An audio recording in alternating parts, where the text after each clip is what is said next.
आज किला police station ने CR number 103 2025 में आरोपी नंबर 2 सिराज अहमद, आरोपी नंबर 3 फैयाज और एक और आरोपी जो प्रभाग 4 के लिपिक है उनको हाजिर किया। एक दिन की पुलिस कस्टडी खत्म होने के बाद आज इन्वेस्टिगेशन ऑफिसर ने फिर से 5 दिनों की पुलिस कस्टडी मांगी थी और उनको ये बोलना था कि 1-2 नहीं बल्कि 1044 ऐसे आदेश है जो तहसीलदार ने इशू नहीं किया और वो कारपोरेशन में जमा हुए और वो आदेश के आधार पर बोगस जन्म दाखिले निकले हैं। हमने कोर्ट को बताया है कि हमारे जो सीनियर एडवोकेट अब्दुल अजीम खान साहब ने आरोपी नंबर 3 की तरफ से आर्गूमेंट किया कि ऑलरेडी जो 1044 दाखिले है वो पुलिस के कस्टडी में है और इनका जो बोलना है कि ये बोगस है, तो जो सिग्नेचर का जो बेस्ट एविडेंस है, सिग्नेचर ओरिजिनल है या बोगस है, वो पुलिस इन्वेस्टिगेशन कर सकती है। लेकिन पुलिस जानबूझकर क्रेडिट सुमैया के दबाव में और पुलिस पे जो दबाव डाला जा रहा है उसकी बुनियाद पर सिर्फ आरोपी जेल में रहे, ज्यादा इनकी पुलिस कस्टडी दिखे जिससे सरकार खुश हो, इसके लिए पुलिस जो है जानबूझकर सही दिशा में इन्वेस्टिगेशन छोड़कर दूसरे सिमत में इन्वेस्टिगेशन कर रही है। 5 दिनों की पुलिस कस्टडी ना देते हुए कोर्ट ने हमारे आर्गूमेंट सुनने के बाद 1 दिन की और पुलिस कस्टडी में इजाफा किया है और अब उनको कल दोपहर में 3 बजे वापस कोर्ट में हाजिर किया जाएगा। क्या आरोप लगा? उनके ऊपर ऐसा आरोप है कि एक जो दाखला बना है आरोपी नंबर 2 सिराज, उनके जो दूसरी वाइफ है हैदराबाद की, तेलंगाना स्टेट की, वहां के बच्चे का जन्म दाखला होते हुए भी उनका जन्म दाखला जो है मालेगांव से इशू किया गया और जो आदेश पर जन्म दाखला इशू किया गया है वो आदेश के ऊपर तहसीलदार की सिग्नेचर नहीं है, ऐसा इल्जाम उन्होंने लगाया है। सीआर नंबर 51 का जो है आज हमारे मर्चेंट वकील साहब ने जो है तहसीलदार के अंबोरे के जजमेंट आर्गूमेंट किया है। अभी दोपहर में जो है गजाला परवीन के रिप्लाई पर वासिफ साहब आर्गूमेंट करने वाले हैं। हो सकता है आर्गूमेंट शुरू भी हो गया हो, लेकिन आज जब सगीर मास्टर को हाजिर किया गया, आज उनको पुलिस कस्टडी फिर से मांगी गई थी। कोर्ट ने आज उनके MCR में लेते हुए 22 तारीख तक मजिस्ट्रेट कस्टडी का ऑर्डर किया है।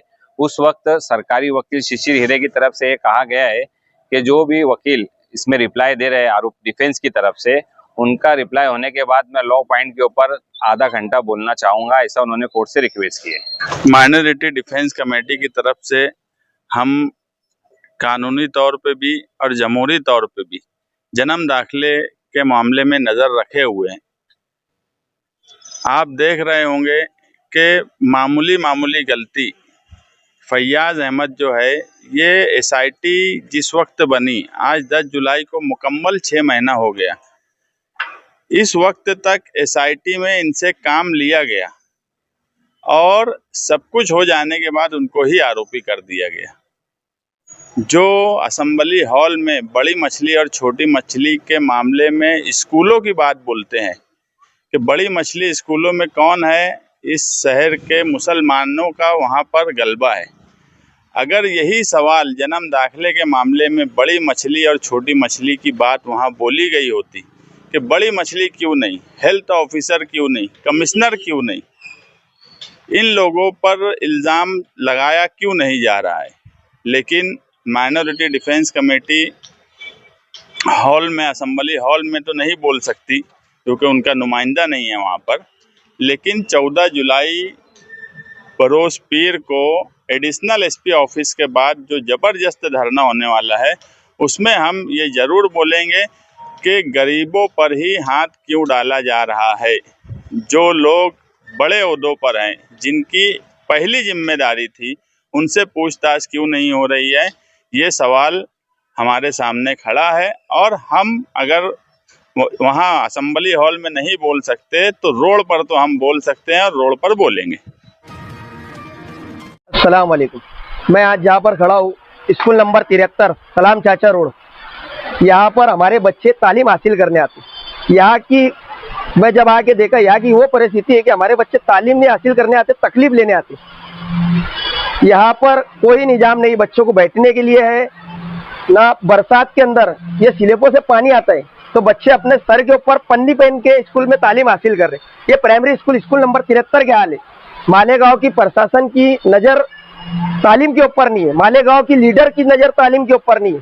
आज प्राइवेट स्कूलों में 25-30 हज़ार फीस है, गरीब माँ बाप प्राइमरी स्कूल में अपने बच्चों को डालते और यहाँ पर कोई निजाम सही नहीं है, तो बच्चे हमारे क्या तालीम हासिल करेंगे। हमारे शहर गरीबों का शहर है, मुल्कों का शहर है। और आज प्राइमरी स्कूलों के ये हालात बन चुके हैं कि बच्चों को स्कूल नहीं हासिल करना है, उनको तकलीफ हासिल करना है। तो हमारे बच्चे कैसी क्या तालीम हासिल करेंगे? वो बेचारे टीचर कैसी क्या ये लोगों को पढ़ाएंगे? इनका बोलने वाला कौन है? मैंने जब यहाँ के देखा, यहाँ पर जब बच्चे खिचड़ी खाते हैं तो रेती के अंदर, सीमेंट और रेती के अंदर मिक्स हो बैठ के, मैं समझता हूँ खिचड़ी खाते होंगे। वो दफ्तर लाते, अच्छे कपड़े में आते तो महिला होके जाते बच्चे। कैसी क्या तालीम हासिल करेंगे? आप देखो कि स्लेब कोई भी टाइम गिर सकता, और स्लेब कभी गिरा तो कई बच्चों की जान जा सकती। स्कूल नंबर 73 में मेरे को ऐसा लगता है। जो बच्चों का डेस्क है पढ़ने वाला, उसके अंदर बड़े बड़े घूसों ने सुराख किया है। वो बच्चे ऐसे फर्शी को टेका लगा लगा के डेस्क पे बैठते। मैं समझता हूँ कि यार चूहे, घूस और पूरी फर्शी पोकल हो चुकी है नीचे से। आप लोग देख सकते हैं कि इतनी हालत स्कूल नंबर 73 की खराब है। क्या मैं समझता हूँ ये बच्चे बेचारे कैसी क्या मुश्किल से तालीम हासिल कर रहे हैं, उन्हीं को पता है। यहाँ पर बच्चे तालीम हासिल करने के लिए अपनी जान जोखिम में डाल रहे। मैं प्रशासन से इतनी अपील करता हूँ कि ये काम के ऊपर जल्द से जल्द नजर डाले और ये काम को मुकम्मल स्कूल नंबर 73 को क्लियर करके दे। जब आपको गलत रंग लगा तो हमको माफ कर दो भाई। किसका होगा? इतने बच्चे लेके आ रहे तुम, आप समझ लो कोई अगर गिर गया पानी में बचपन से, इनको वही आदत लग जाएंगी ना भाई। सबसे पहली बात देखो, अभी मालेगांव एक बच्चे की वजह से भाई। आपका नाम क्या है? शकील। शकील भाई, ये मासूम बच्चे आप लेकर यहाँ पर आए हैं, तो ये बच्चे कल आज नदी इनको समझ जाएगी कि किस रूप से नदी पर आना है। अरे नहीं सुनो ना शकील भाई, आपकी वजह से किसी और माँ बाप के बच्चे बच जाएंगे आपके मैसेज देने से। तो कल ये बच्चे इधर देख लेंगे, आप रह नहीं रहे, बच्चे इधर। सबसे पहली बात तो ये सरपरस्त है बच्चों के। अब ये अगर गलती कर रहे, अगर इतने इतने बच्चों को लेके यहाँ पे आएंगे तो ये बड़े होने बाद ये खुद आएंगे कि नहीं आएंगे? ये बड़े होने बाद ये खुद आएंगे पानी में और हादसे का शिकार होंगे, तो जिम्मेदार माँ बाप ही रहते हैं। इसलिए गिरना नदी में आना नहीं चाहिए। आप जिम्मेदार, आप लेके मत आओ। हाथ रहता है ये लड़का जो है ना, एक मिनट रुकना, कहाँ हाथ के ना के बोला रहे। हाँ, अबे तोरे कुछ हादसा हो जाए, इतना ढेर पानी है बेवकूफ, कल मर जाए तो तेरे माँ बाप का तेरा नाम क्या? बोल। फैसल नाम है। तेरी अम्मा का नाम, तेरे अब्बा का नाम क्या है? अब्दुल रशीद। कहाँ रहते? राजानगर में रहते हैं। अगर अभी तुरा हादसा हो जाए तो जिंदगी भर का तुरे माँ बाप के ऊपर बोझ, हमेशा का दुख दर्द छोड़ के जाएगा। इसकी पूरी वीडियो है मेरे पास, मैं तुमको सेंड करता हूँ। ये अपने माँ बाप को बिगड़ बताए। चल जल्दी, नहीं तो अभी जमा कर। आप देख रहे स्टार न्यूज नंबर 1 और प्रिंस अमान और मालेगांव शहर मीडिया एसोसिएशन की तरफ से मैं मोइन शेख। जय हिंद, अस्सलाम वालेकुम। आज फायर स्टेशन के अधिकारी शकील भाई और कैलाश अहरे साहब और रवि सेजवाल साहब और हमारे मालेगांव शहर के सोशल वर्कर वसीम भाई, आज हमने एक बहुत ही दुखद बात है। एक बंदा पांच बच्चों को, छोटे छोटे मासूम, मोटरसाइकिल पे बैठा कर लेकर आ रहा था, और दूसरे एक बहुत छोटा बच्चा जो वसीम भाई और इनकी टीम ने जो बचा कर निकाला, शकील भाई ये लोगों ने, तो ये भी एक बहुत बुरी बात है, बहुत दुखद बात है। तो मैं ये जानना चाहता हूँ कि पेरेंट लोगों को, माँ बाप लोग को, हमारे फायर के जो महकमा के जो लोग हैं, जो बेचारे अपनी जान, इनके भी मासूम बच्चे हैं, थोड़ा तरस खाओ यार। ये अपने बच्चों की जान की परवाह ना करते हुए आपके बच्चों की जान बचाते, तो क्या आपको अपने बच्चों की जान की फिक्र नहीं है? क्या आप लोग अपने बच्चे कहाँ जा रहे, कहाँ आ रहे, और बच्चे घर पे से गायब है, इतनी देर से स्कूल से गायब है, क्या आप लोग इसकी काळजी नहीं कर सकते? इस पे कौन सा कदम उठाना चाहिए? क्यों ना इनके माँ बाप पे बड़ा केस बनना चाहिए और इनको बच्चों को लेकर पुलिस में जमा कराना चाहिए, इनके माँ बाप को भी जमा कराना चाहिए। इसके ताल्लुक से आज हम ये फायर महकमा के लोगों से बात कर रहे हैं कि इस पे क्या करना चाहिए। हमने जैसे आपने सवाल पूछा मुझसे कि पेरेंट्स बच्चों पर ध्यान नहीं देते, उनके लिए क्या करना चाहिए। मैं तकरीबन 22 साल हो गए मुझे फायर ब्रिगेड में मुलाजमत करते हुए। 22 साल से मैं मालेगांव शहरियान के वालिदैन को कारपोरेशन की तरफ से अपील कर रहा हूं, लेकिन कोई वालिदैन अपने बच्चों पर ध्यान देते नहीं और सरपरस्त अपने बच्चों पर ध्यान देते नहीं। आपने देखा होगा अभी हाल ही में 2 से 3 दिन पहले एक 12 साल का बच्चा पानी में स्विमिंग करने आया और डूबने लगा और किनारे पे चला गया। उसे बचाने के लिए कुछ लोग गए, 2 लोग वो भी फंस गए। फिर मुझे फोन किया गया अन्नू फिटर ने, तो मैं मौके वारदात पर पहुंचकर हमारी टीम लेकर और अल्लाह की मदद से मैंने उड़ी मारकर वो तीनों को सही सलामत बाहर निकाला। और आपने अभी यहाँ हम गिरना नदी पे आ रहे थे तो आपने देखा एक हमारा समझदार एक भाई मोटर बाइक पे उसके 4 से 5 बच्चों को लेकर गिरना नदी में पानी दिखाने लाया। हमने उससे सवाल किया कि आप जिम्मेदार होके अपने बच्चों को गिरना नदी लाते हो, अगर आप खुद अब पहले से ये बच्चों को गिरना नदी, मौसम नदी, डैम बता देते तो ये कल क्यों ना ये बच्चे बड़े होके गिरना नदी, मौसम नदी में क्यों नहीं आएंगे। सवाल यही है कि ये तो जरूर गिरना नदी में आएंगे ना, क्योंकि हम खुद सरपरस्त होकर अपने बच्चों को गिरना नदी और मौसम नदी का पानी दिखाने लाते हैं। ये बच्चे कल जवान हो जाते हैं, बड़े हो जाते हैं, तो ये खुद गिरना नदी में नहाने और पानी देखने के लिए आते हैं और हादसा का शिकार होते हैं। तो ये गलती सरपरस्तों की है, वालिदैन की है, ये हमारी नहीं है, उनकी गलती है, वालिदैन की गलती है ये। अस्सलामुअलैकुम रहमतुल्लाहि बरकातहू। आज मौसा 8 जुलाई रात में अभी तकरीबन 1 बज रहे, 1 में 10 कम है और हम लोग, मैं या इमासी, हम लोग जो है तो मालेगांव संगमेश्वर में आए हुए मौलाना इशाक रहमतुल्लाह अलैह इनके नाम से मंसूब किया हुआ ये गेट है समक शहर में अंदर घुसने का, संगमेश्वर रोड पर। मुझको आप लोगों ने फ़ोन किया था, क्या नाम आपका? मोहम्मद शाकिब भाई। और आपका? माजिद भाई। और आपका? मुजीब भाई। हाँ, मालेगांव शहर शिवसेना पार्टी में ये लोग हैं और इन लोगों ने मुझको फ़ोन किया और बताया कि यहाँ संगमेश्वर में मौलाना इशाक रहमतुल्लाह अलैह के जो गेट है, उस गेट के पास एक नौजवान तकरीबन 20-22 साल का यहाँ पर बहुत ज़्यादा नशे की हालत में दारू किया है या पता नहीं कौन सा नशा किया हुआ है और तकरीबन शाम में 5 बजे से बहुत अजीब कैफियत में पड़ा हुआ है। उसका पूरा ज़ख्म है चेहरे पर, पूरे शरीर पर ज़ख्म है और मुंह में से फेस आ रहा है उसके, और बहुत ज़्यादा ख़राब हालत में उसका पूरा कपड़ा कीचड़ से, पानी से पूरा, यानी बहुत अजीब कैफियत दिख रही है, बहुत ख़राब कंडीशन में पड़ा हुआ है। और कौन है, क्या है, कहाँ का रहने वाला है, उसके घर वाले कौन है, उसकी कोई शनाख्त तो है नहीं। अब ये लोगों ने जब फ़ोन किया तो बहरहाल ये नशा जो है, नशे को लेकर मालेगांव शहर के अंदर मुसलसल जो है तो तमाम उलमाए किराम, कारपोरेटर, सोशल वर्कर और भी बहुत सारे मुखलिस लोग और मालेगांव सुधार कमेटी की जानिब से जो है तो मुसलसल जिद्दोजहद कोशिश की जा रही है कि नशे के ऊपर किसी भी तरीके से रोकथाम लगाई जाए। नशा जो लोग कर रहे हैं, नशे से उनकी ज़िंदगी तबाह और बर्बाद हो रही है, उनकी फैमिली जो बैकग्राउंड है वो ख़राब हो रहे हैं, इनकी दुनिया और आखिरत ख़राब हो रही है और इनके जिस्म के जो अंदरूनी आज़ा है जैसा कि लीवर, किडनी वगैरह वो ख़राब हो रहे हैं और बहुत कम उम्रों में या तो नशे की हालत में वो कोई हादसे का शिकार हो रहे, पानी में गिर जा रहे या कहीं ना कहीं उनकी डेड बॉडीज़ मिल रही है। ऐसे बहुत सारे ब्रिज के ऊपर से नीचे गिर के उनकी डेड बॉडीज़ मिल रही है या पानी में या कीचड़ में या कहीं ना कहीं ऐसी जगह उनकी डेड बॉडीज़ बेवारस हालत में मिलती है। नशा इतना भयानक किस्म का शौक है, लत है, जो इंसान का सब कुछ तबाह और बर्बाद कर देता है। नशा इंसान की ज़िंदगी तबाह कर देता है, नशा इंसान के अंदरूनी आज़त तबाह और बर्बाद कर देता है।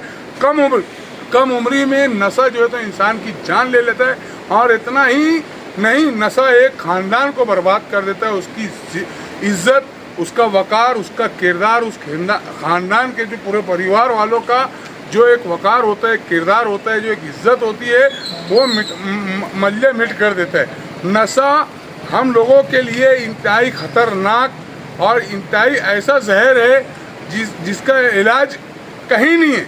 अगर इसका इलाज है, आप लोग अपने दिल के ऊपर जो नशा करते हो अगर एक बार ठान ले तो नशा छूट सकता है। नशे से और लोग अपने आप को जो है तो बचा सकते हैं। नशे से न जाने कितने किस्म के गुनाह होते हैं, क्राइम होते हैं और नशे में इंसान को सुध नहीं होता। नशा करने के बाद कटर लेके वो किसी पर भी हमला कर देते हैं, मोबाइल छीन लेते हैं, नशे से ही चोरी होती है, नशे से ही बड़े बड़े क्राइम और गुनाह होते हैं और यही नशे की लत एक इंसान को तबाह और बर्बाद कर देती है। उसका ज़मीन के ऊपर और ज़मीन के अंदर दुनिया और आखिरत सब कुछ ख़राब होता है और वो एक हराम मौत मरता है और उसकी ज़िंदगी तबाह बर्बाद हो जाती है। वहीं आखिरत की ज़िंदगी भी जो है तो उसकी जहन्नम हो जाती है। मैं मेरे नौजवान साथियों से, नौजवान दोस्तों से, मेरे अपने बच्चों से अपील करता हूँ, अल्लाह के वास्ते गुजारिश करता हूँ कि नशा ना कीजिए। दारू, कुत्ता गोली जो भी नशा करते हैं आप बंद कर दीजिए। उसके बजाय आप काजू बादाम खाओ, वर्जिश करो, सेहत बनाओ और अपने फैमिली की, अपने भाई बहन, माँ बाप, बीवी, बच्चों की परवाह कीजिए और उनके ऊपर ठेम दीजिए और नशे से दूर हटिए। जज़ाकुमुल्लाह खैरन, निशान अस्सलाम। आज अल्हम्दुलिल्लाह मालेगांव शहर से एक काफ़िला औरंगाबाद आया था और औरंगाबाद में हर साल भ्रष्टाचार विरोधी समिति एंटी करप्शन कमेटी की तरफ से, जो कि तकरीबन 25 साल से यहाँ पर मुनक्किद ये प्रोग्राम हो रहा है और ये मौलाना आज़ाद रिसर्च सेंटर के अंदर लिया जाता है। इसमें पूरे महाराष्ट्र भर से लोग यहाँ पे आते हैं, पूरे महाराष्ट्र के हर ज़िले के, हर तालुके के लोग यहाँ पे आते हैं।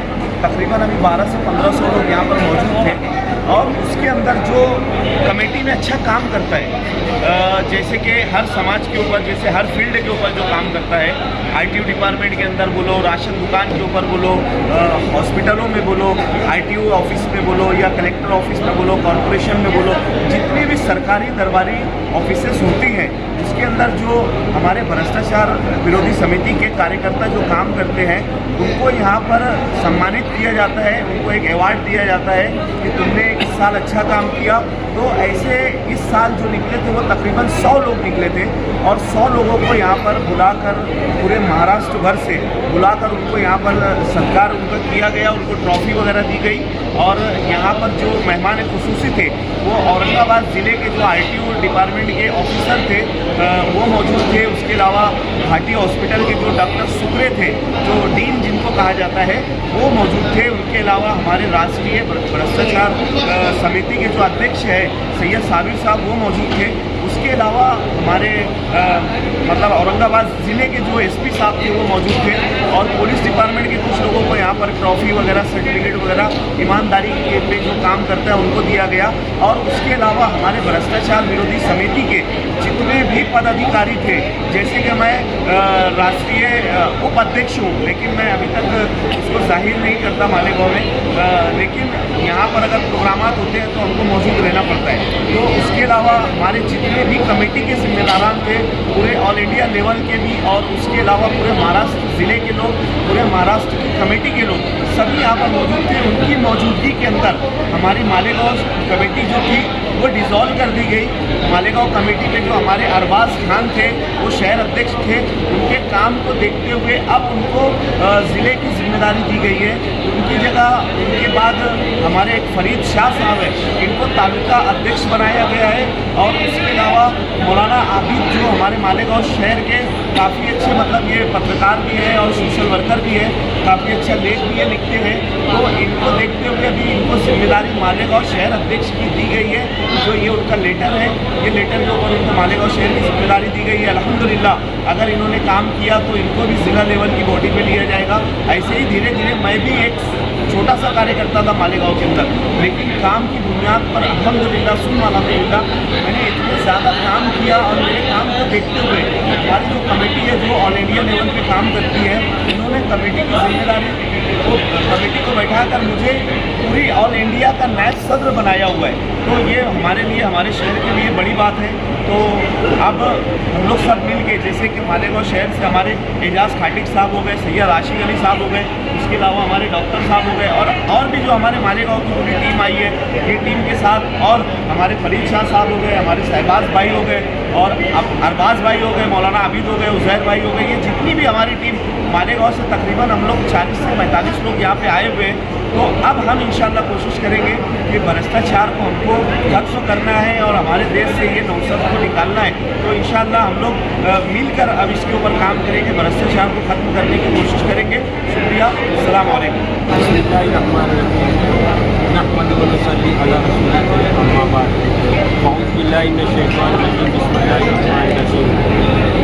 अभी थोड़ी देर पहले आपने हमारे शहर के मशहूर मारूफ social worker Shafiq anti corruption साहब ने जो वजाहत की पूरी मालेगांव से औरंगाबाद आने की वजाहत और यहाँ पर पूरी जो कार्रवाई हुई है सरकारी प्रोग्राम और उसकी जो पूरी रुदात है वो आपको अज अव्वल था आखिर पूरी सुना चुकी है, तो उसके ऊपर मज़ीद गुफ्त शनीद करने की ज़रूरत नहीं है।